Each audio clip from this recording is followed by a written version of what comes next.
Shalom les bien-aimés dans le Seigneur, shalom les chéris de notre Seigneur Jésus-Christ, que le Seigneur vous bénisse et que Dieu Tout-Puissant puisse vous combler de sa grâce. Aujourd'hui c'est notre deuxième jour de notre enseignement sur la nouvelle naissance. Aujourd'hui nous sommes encore revenus auprès de vous avec la force que l'Éternel Dieu nous a donnée ce matin, avec la capacité que notre Dieu Tout-Puissant nous a donné. Parce que beaucoup, on était avec vous, comme j'ai toujours dit, beaucoup n'ont pas eu l'occasion de voir encore ces jours. À des fois, d'autres personnes sont endormies pour l'éternité. Mais si nous, on est là encore vivants, c'est pas la grâce et c'est pas l'amour de notre Seigneur Jésus-Christ. C'est pourquoi ce matin, je vais rendre hommage, l'honneur et la gloire à notre Seigneur, lui qui est le maître des temps et des circonstances, lui qui est le maître de toutes choses.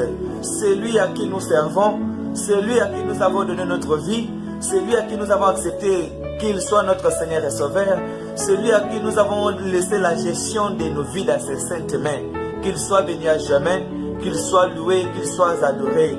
Partout où vous nous écoutez, dans le monde entier, partout où vous êtes, je prie à ce que la grâce de Dieu puisse te localiser là où tu es. Quels que soient les milieux que tu te retrouves, et quelles que soient les conditions par lesquelles tu m'écoutes, quels que soient les pays où tu es, mon vœu le plus ardent est que la grâce et la bonté de notre Seigneur Jésus-Christ soient votre partage. Bien-aimés de le Seigneur, aujourd'hui c'est notre deuxième jour dans ce séminaire qui a comme un grand thème qui est intitulé La nouvelle naissance, tiré de Jean chapitre 3, verset 3 jusqu'à 8. Avant de commencer, je montre encore ma reconnaissance, ma gratitude devant l'homme de Dieu, le juif noir, lui qui nous a donné le privilège d'être encore devant vous à ce jour pour vous parler de la part du Seigneur. Je bénis cette chaîne, la RDJN, que le Seigneur Jésus-Christ bénisse tous les personnels de cette chaîne, parce que grâce à eux, nous sommes en train de parler de la part du Seigneur et le monde entier est en train de nous suivre. Bien aimés de le Seigneur, depuis hier, j'ai commencé à partager avec vous la parole de Dieu sur le grand thème qui est intitulé La nouvelle naissance, qui est notre thème principal. Et notre texte de base était tiré à Jean chapitre 3, verset 3 jusqu'à 8. Lorsqu'on a lu, et on va même lire ça pour une meilleure, nous allons lire l'évangile selon Jean chapitre 3, verset 1er. Je commence aujourd'hui avec les versets 1er et nous descendons.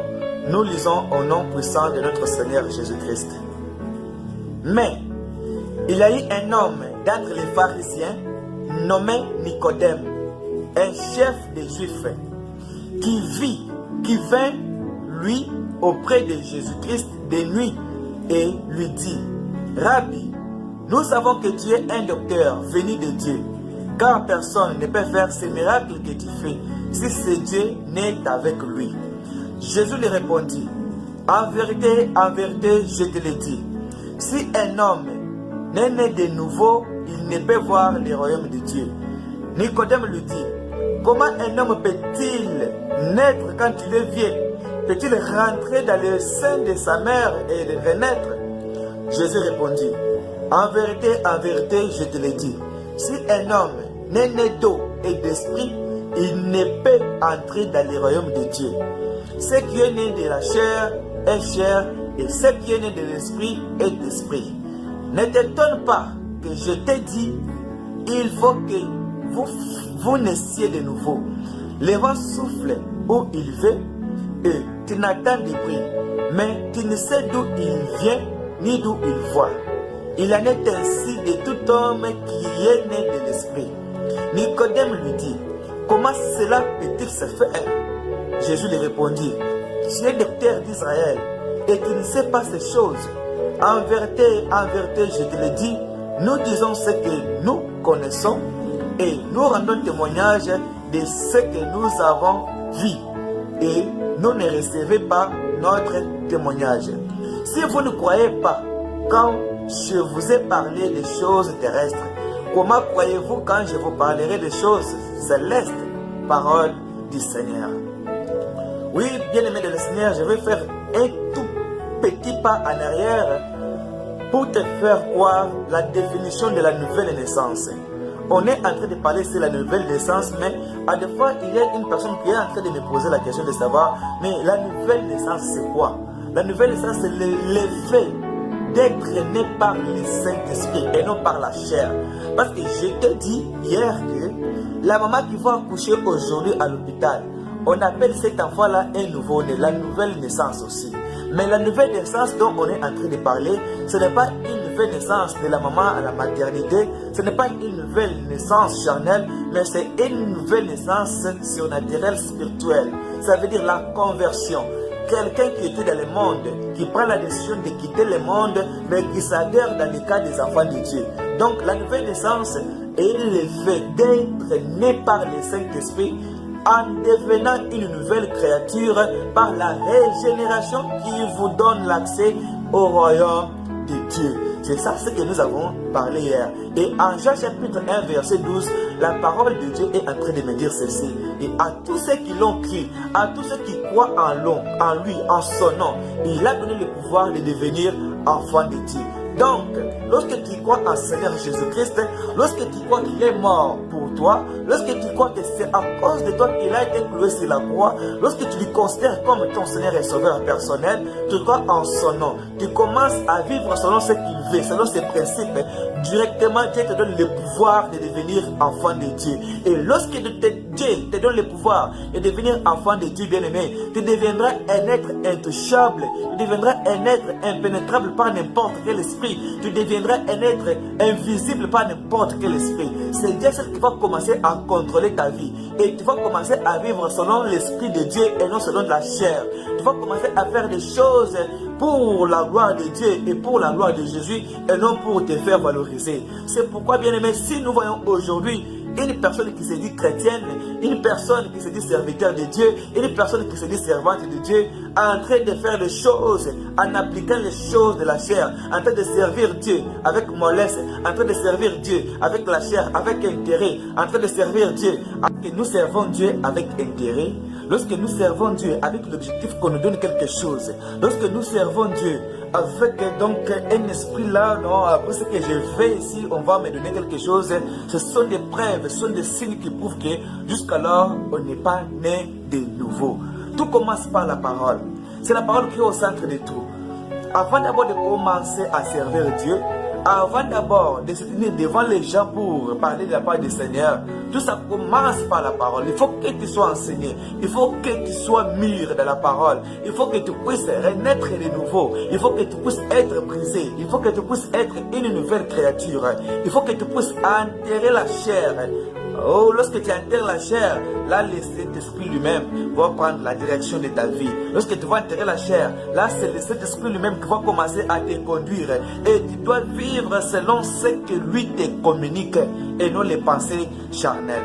Oui, il y a des parties de la conversion. Avant que la personne puisse accepter de passer par donc la naissance de l'eau, donc la nouvelle naissance, avant que la personne passe par ceci, il y a des étapes, il y a des parties. Il faut premièrement que la personne regrette pour ses péchés. Il faut que la personne croie en lui qu'il était une personne pécheresse. Il faut que quelqu'un croit qu'il faisait les choses de ce monde.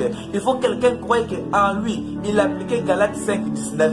Il faut que la personne d'abord se répande. La repentance, donc c'est une partie très importante pour chaque personne qui veut renaître de nouveau. Commencez par se repentir. commencez par renoncer le péché, car il est écrit, celui qui va cacher ses iniquités ne verra jamais la gloire de Dieu. Mais celui qui va renoncer ses péchés et prend la décision de laisser, il va obtenir la miséricorde de Dieu. Donc, commencez par se repentir. Commencez par renoncer ce que tu faisais, renoncer les péchés que tu faisais.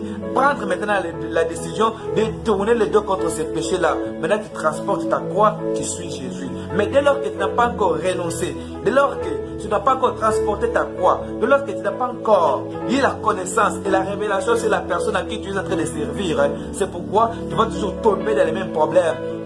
Parce qu'on a parlé mal de moi, tu quittes de l'église, tu pars. Parce que le pasteur, quand il parlait, le pasteur là me disait, tu quittes l'église, tu pars. Oh, parce que j'étais malade, on n'est pas venu me voir à la maison, tu quittes l'église, tu pars. Oh, parce que telle sœur là, tel frère là avait parlé mal de moi, dans cette église là, je ne peux pas encore partir. Bien aimé, tu es encore un païen. Tu es encore un païen, tu as besoin de renaître de nouveau.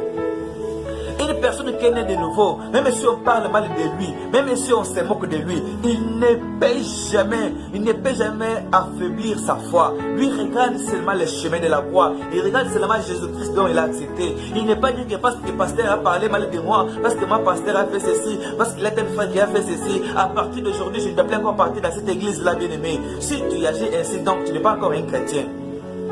Il a dit, avant de le suivre, il faut d'abord renoncer. Il faut d'abord se renoncer de toi-même. Après d'avoir se renoncé, tu prends ta croix et puis tu le suis. Renoncer, ça veut dire quoi? C'est refuser.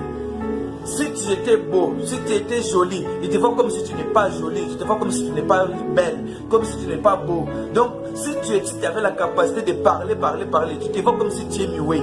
Donc, tu se vois comme si tu n'as pas d'importance, comme si tu n'as pas de valeur. Une personne donc qui a perdu totalement sa valeur. Pour qui? Pour Jésus-Christ.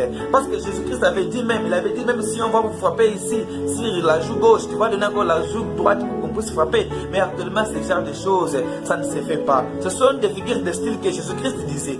Ça veut dire même si on te fait du mal, tu ne peux pas répliquer. Ne répliquez pas le mal par le mal. Ce sont les fruits du Saint-Esprit. Ce sont des signes qui nous prouvent que la personne est née de nouveau. Mais lorsque nous comparons aujourd'hui, là où les gens critiquent, il y a les chrétiens. Là où les gens qui s'enivrent, il y a des chrétiens. Là où les gens qui se prostituent, il y a des chrétiens. Mais les dimanches, ils partent à l'église pour adorer. Les dimanches, ils partent à l'église pour parler la part du Seigneur. Mais à côté, il fait du n'importe quoi. Bien-aimé, tu es en train de gaspiller le temps inutilement. Jésus-Christ te dira que tu es un serviteur de l'iniquité. Je ne t'ai jamais connu. Mais toi, tu vas lui rappeler pour dire que Seigneur, j'ai prêché à ton nom, j'ai chassé les démons, j'ai fait des miracles, j'ai fait ceci, j'ai fait cela. Il te dira que je ne t'ai jamais connu, serviteur de l'iniquité. Il est encore temps, bien-aimé de le Seigneur, de te repentir, de prendre une bonne décision, de choisir un bon chemin qui peut te donner la vie éternelle, de choisir un bon chemin qui peut faire à ce qu'un jour, que tu puisses te retrouver dans la gloire de notre Dieu le Père. Il y avait des points très importants que j'ai commencé à développer avec vous depuis hier. J'avais dit qu'il y a des choses que vous allez retenir avec jalousie concernant la nouvelle naissance. Premièrement, j'ai dit que la nouvelle naissance ne dépend pas de l'église. La nouvelle naissance ne dépend pas de la religion. La nouvelle naissance ne dépend pas de l'attachement à l'église. Parce que tu es attaché à l'église, parce que tu es l'ami fidèle du pasteur qui verra la gloire de Dieu. Non, non. Depuis le serment, j'ai dit que la nouvelle naissance est invisible, mais c'est un fait qui est réel. Je dis que la personne vient de nouveau. On peut connaître que la personne est de nouveau par l'applicabilité de la parole de Dieu, par la mise en pratique de la parole de Dieu et le fruit du Saint-Esprit en lui. Parce qu'une personne, Jésus-Christ a dit à Nicodème, nous observons tous les vents. Nous voyons les vents par les arbres, par les signes. Et non, on ne peut savoir que les vents viennent d'ici, ils viennent de là. Non, c'est impossible de savoir la direction des vents. Mais il y a quand même quelques signes qui nous prouvent qu'il y a les vents. C'est lorsque nous voyons les fruits, donc les feuilles qui bougent. C'est par là qu'on peut croire que non, le vent est là. C'est aussi avec la personne qui vient de connaître Jésus-Christ. C'est un acte qui est surnaturel, un acte qui est spirituel, qui ne peut jamais se laisser voir comme ça. Parce que c'est un acte-là, il y a d'autres personnes qui minimisent, qui disent que non, le fait de se mettre dans l'eau, se lever, c'est normal. Non, ce n'est pas normal, c'est spirituel et c'est très profond. Il y a des choses qui se font spirituellement quand tu acceptes Jésus-Christ et tu passes par le baptême de l'eau. Et c'est par là que tu vas recevoir l'Esprit de Dieu.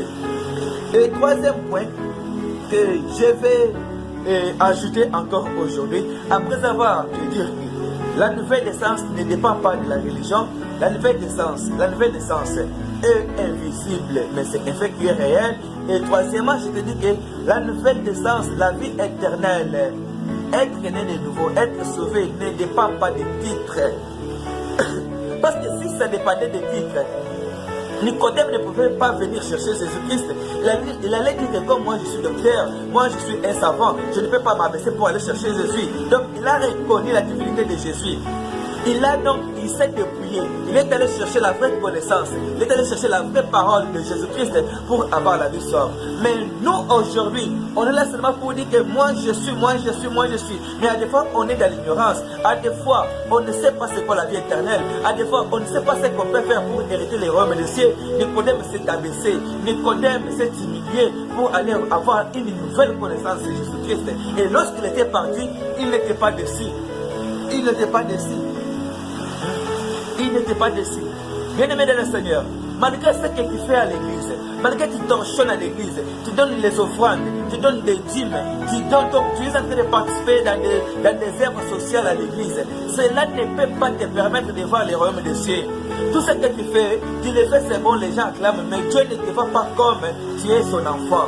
Donc, il y a seulement deux conditions pour entrer dans le royaume des cieux. Premièrement, c'est naître de nouveau, donc passer par le baptême de l'eau et du Saint-Esprit. C'est tout. On n'a pas dit que c'est lorsque tu vas commencer à prêcher, lorsque tu vas commencer à parler à l'église, lorsque tu vas commencer à donner les dîmes, les offrandes, c'est pas là que tu verras la gloire de Dieu. Ça n'existe pas.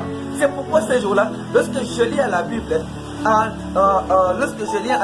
quelque part, la parole de Dieu est en train de me dire en Actes des Apôtres, chapitre 10, verset 22 jusqu'à 24, c'est l'histoire de Corneille. Corneille, la Bible a témoigné de lui.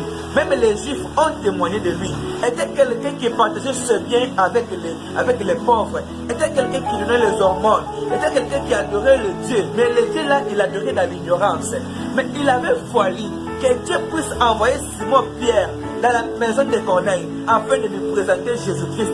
Lorsque Dieu a vu le cœur de Corneille, a vu que Corneille était quelqu'un qui craignait Dieu, quelqu'un qui partageait ses biens avec les autres, Dieu a dit non, je ne peux pas perdre cet homme. Il fallait que Simon-Pierre entre dans la maison de cet homme pour lui présenter Jésus. Mais lorsque Simon-Pierre est allé chez Corneille, il a commencé à parler. Il dit, vous savez comment Dieu a oint Jésus-Christ de l'Esprit, lui qui partait de lieux en lieux prêchant, faisant du bien, parce que Dieu était avec lui. Lorsque Pierre était en train de parler, directement le Saint-Esprit a opéré d'une manière surnaturelle, d'une manière miraculeuse. Les personnes païennes, les personnes incirconcis qui étaient dans une même maison avec Corneille, et tous étaient envoyés par la puissance du Saint-Esprit. Donc, si Simon-Pierre n'était pas parti chez Corneille, si Corneille n'avait pas eu le baptême du Saint-Esprit, malgré qu'il donnait les offrandes, malgré qu'il faisait de bonnes œuvres, malgré qu'il était quelqu'un qui craignait Dieu, il allait partir en enfer. Oui, il allait partir en enfer, malgré qu'il faisait tout ce qu'il pouvait faire pour la gloire de Dieu. Mais comme il n'avait pas encore accepté Jésus-Christ comme Seigneur et Sauveur, il allait partir en enfer. C'est comme ça que Dieu a précédé, c'est comme ça que Dieu a fait à ce que Simon-Pierre puisse entrer dans la maison de Corneille afin de lui présenter Jésus-Christ. C'est paradoxal. Tout comme quelqu'un qui se dit qu'il est né de nouveau, quelqu'un qui est baptisé, s'il ne crée pas Dieu, s'il ne fait pas l'œuvre de Dieu, en vérité, il ne fait pas l'œuvre de Dieu. S'il ne partage pas ces choses avec les gens, s'il n'est pas pieux, s'il n'a pas la qualité comme les qualités qu'avait Corneille, la personne ne verra pas la gloire de Dieu, ne verra pas le royaume des cieux.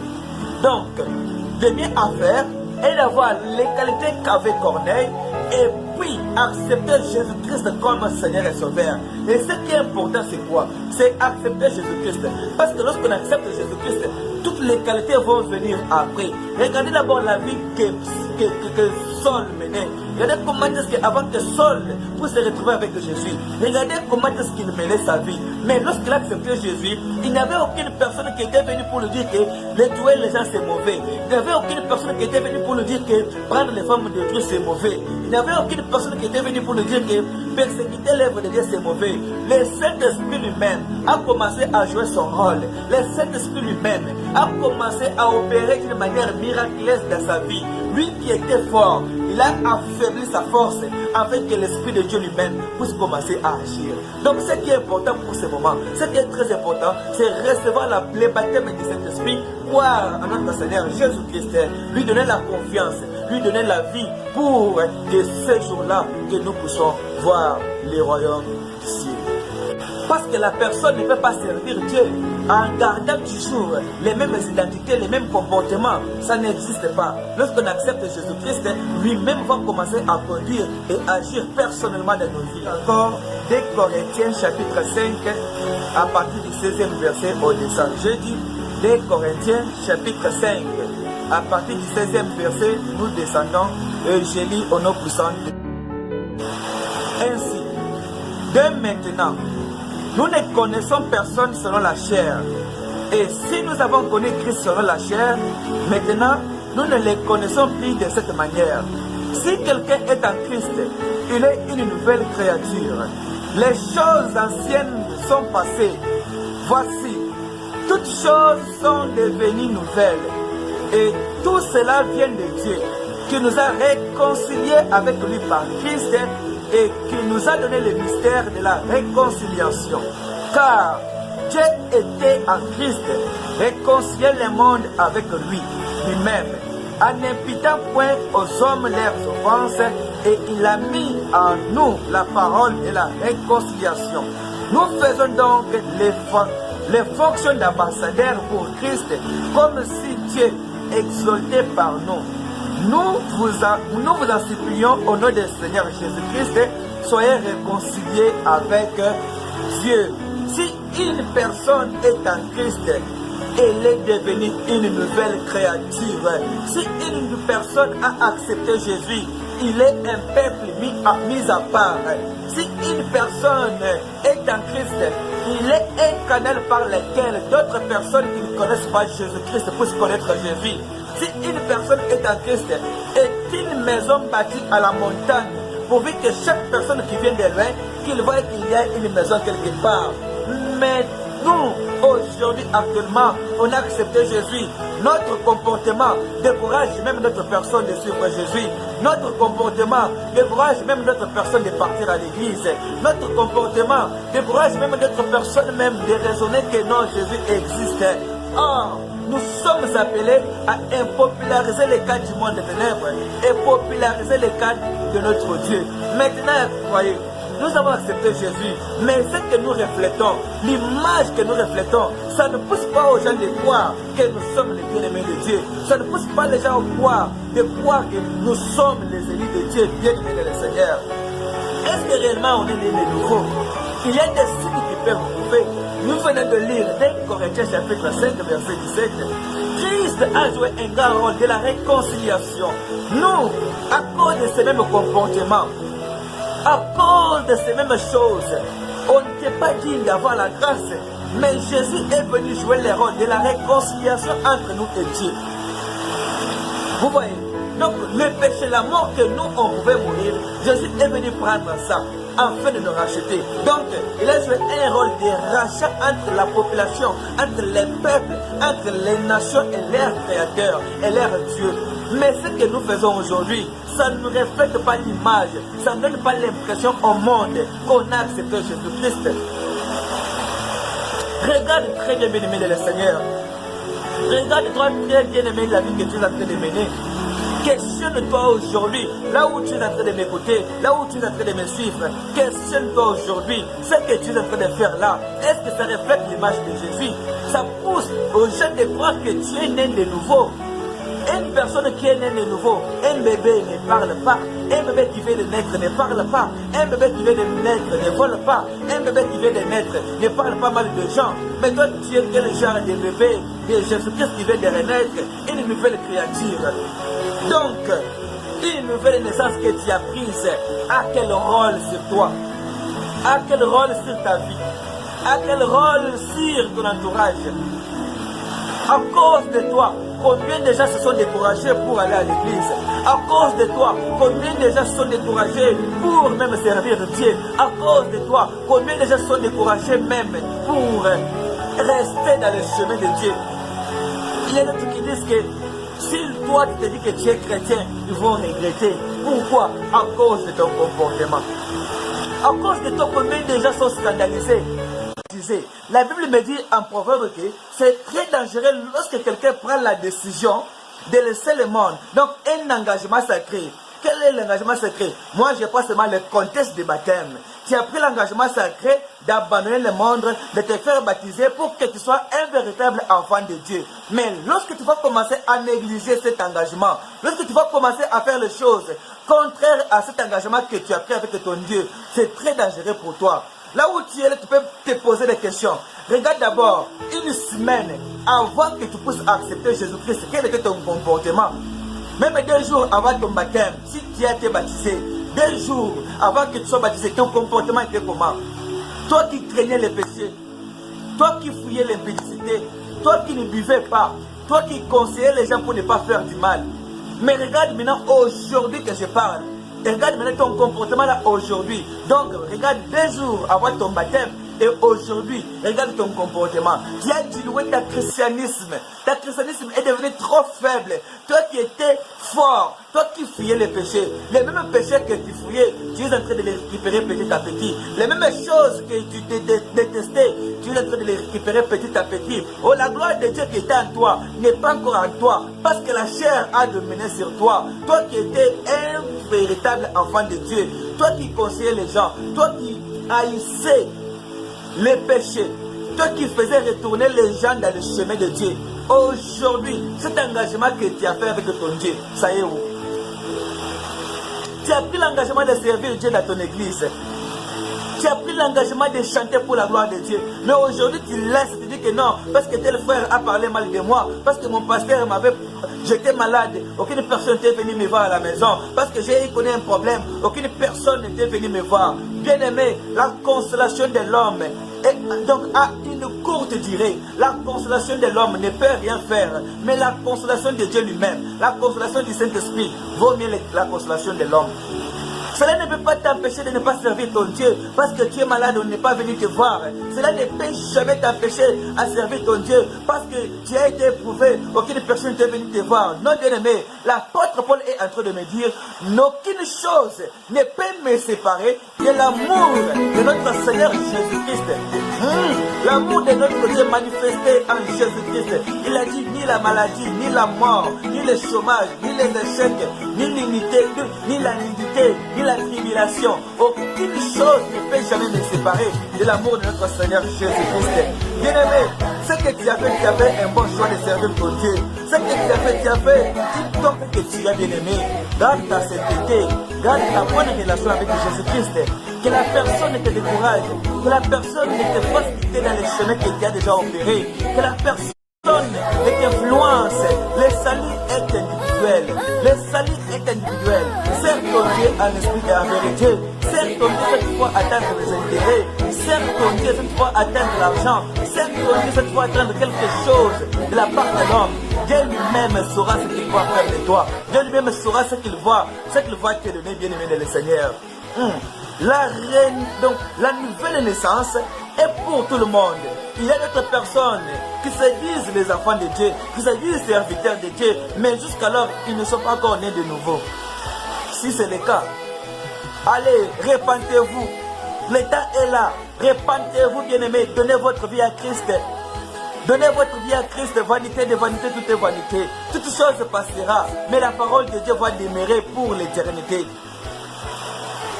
Message de ce deuxième jour, j'aimerais que nous tous, vous et moi, qu'on se questionne d'abord, qu'on se pose d'abord la question de savoir, depuis qu'on est en train de servir Dieu, depuis qu'on ait accepté Jésus-Christ comme Seigneur et Sauveur, faisons d'abord le bilan de notre relation avec lui. Est-ce que ce que nous faisons, c'est pour la gloire de Dieu ou bien c'est pour la gloire des hommes? Si nous prêchons, c'est pour que les gens acclament ou bien que c'est pour que la gloire et l'honneur reviennent à Dieu. Il y a même les gens aujourd'hui qui prennent même la place de Dieu. Il y a même les gens aujourd'hui qui se font de Dieu. Non, ce n'est pas ça, bien-aimé de le Seigneur. Lorsque Dieu t'a fait renaître de nouveau, c'est pour que tu puisses parler de lui et non que tu parles de toi-même. Les mots vont disparaître, mais lui va apparaître.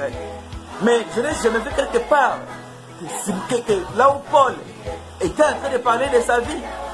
Je n'ai jamais vu quelque part que Paul était en train de se vanter.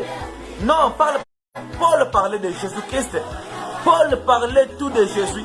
Mais si aujourd'hui il a le ministère de la foi, c'est à travers Paul. Si aujourd'hui il a des enseignements, des bons enseignements, c'est à travers Paul.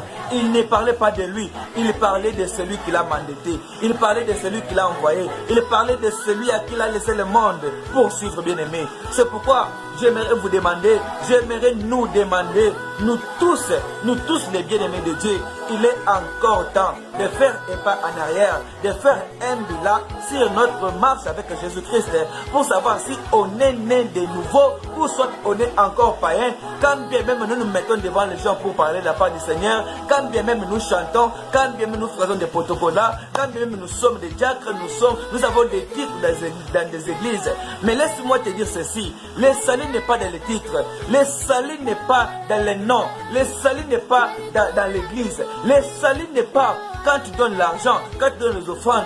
Le salut, tu en auras quand tu acceptes Jésus-Christ comme Seigneur et Sauveur, tu acceptes de laisser le monde, tu acceptes de considérer la parole de Dieu, tu passes par le baptême du Saint-Esprit, c'est par là que tu vas entrer dans les royaumes des cieux. Des seules conditions, pour voir les royaumes des cieux, des seules conditions que Jésus-Christ nous a données. Il n'a pas dit que servez-moi, il n'a pas dit que allez-y, non, il a dit que si quelqu'un n'est né d'eau et d'esprit, il ne verra jamais la gloire de Dieu. Ça veut dire si quelqu'un ne pratique pas la parole de Dieu, si quelqu'un ne met pas à pratiquer la parole de Dieu et il ne se fait pas baptiser, baptiser là c'est comme un seau. C'est comme un seau qu'on met sur les fronts de chaque personne qui accepte Jésus-Christ, pourvu que lorsque même Jésus-Christ viendra, il reste seulement le seau là. Ça, celui-ci, c'est mon enfant. Donc, si tu n'es pas passé par cet acte, c'est pourquoi je condamne d'autres églises. Il y a d'autres églises qui baptisent les enfants. Or, Jésus-Christ a dit, celui qui va croire et se fait baptiser sera sauvé. Lorsque nous voyons dans des églises, on baptise un enfant. Un enfant a quelle connaissance? Qu'est-ce qu'un enfant a cru? Quelle connaissance qu'un enfant a? Il ne connaît pas Jésus-Christ, c'est qui? Jésus-Christ, c'est quoi? Pourquoi même on me fait baptiser?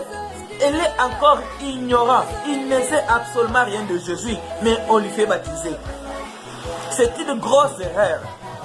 Jésus-Christ a dit si quelqu'un croit, premièrement croire qu'il est Seigneur, croire qu'il est le roi des rois, croire qu'en dehors de lui il n'y a pas l'autre, croire qu'il est le seul qui est venu prendre la chair humaine pour mourir pour nous, croire en totalité à lui. Si quelqu'un croit à lui, il se fait baptiser et il aura la vie sauve. On ne baptise pas les enfants, on prie pour les enfants. On prie pour les enfants, mais on ne baptise pas les enfants. Ça, c'est une grosse erreur que je suis en train de voir dans des églises qui baptisent les enfants. Vous les baptisez avec l'écriture. On bénit l'enfant. C'est pourquoi même Jésus-Christ, lorsqu'on était parti avec Jésus-Christ et Simeon, ce n'était pas pour que Simeon puisse baptiser Jésus. Ce n'est pas pour qu'on puisse baptiser. Vous avez vu quand est-ce que Jésus-Christ a été baptisé. Et puis lorsqu'on baptise quelqu'un, lorsque le Saint-Esprit vient dans la vie de quelqu'un, c'est pour accomplir une mission quelconque. Une personne ne peut jamais recevoir le Saint-Esprit pour rester avec ça cette fois que le Saint-Esprit soit opérationnel. Lorsque quelqu'un reçoit la puissance du Saint-Esprit, c'est pour une mission quelconque, c'est pour faire un travail quelconque. Mais depuis que tu as reçu le Saint-Esprit, comme tu l'as dit là, depuis que tu es l'enfant de Dieu, quelle est la mission qui est déjà accomplie? Lorsque Jésus-Christ a été baptisé lui-même, vous avez vu, l'homme de 33 ans, vous avez vu ce qu'il avait fait, il a impacté le monde tout entier. Lorsque les apôtres étaient dans les portiques de Salomon, ils avaient peur. Ils n'avaient pas le courage d'aller prophétiser. Ils n'avaient pas le courage d'aller opérer les miracles. Ils n'avaient pas le courage de parler de la part du Seigneur. Mais lorsqu'ils ont eu la puissance du Saint-Esprit, dans les portiques de Salomon, vous avez vu quand même, ils ont commencé à parler d'autres langues, ils ont commencé à opérer des miracles, à parler, à témoigner. Donc les choses qu'ils craignaient là, l'esprit de force, l'esprit de courage était habité en eux. Ils ont commencé à parler, à évangéliser, à opérer des miracles, et non par leur nom, mais par le nom puissant de Jésus-Christ. Donc le Saint-Esprit, lorsqu'on reçoit le Saint-Esprit, c'est pour une mission quelconque, c'est pour un travail quelconque. Regarde d'abord les talents que tu as. Est-ce que tu exploites le talent là. On n'empoche pas le Saint-Esprit. Et lorsque Jésus-Christ verra que donc, tu as ça, mais tu n'exploites pas comme lui veut, il va te ravir et donner à une autre personne. Alors, je clôture mon message aujourd'hui pour te dire que il est encore temps de savoir si tu es né de nouveau ou bien tu n'es pas né de nouveau. Il est encore temps de donner ta vie à Seigneur Jésus-Christ.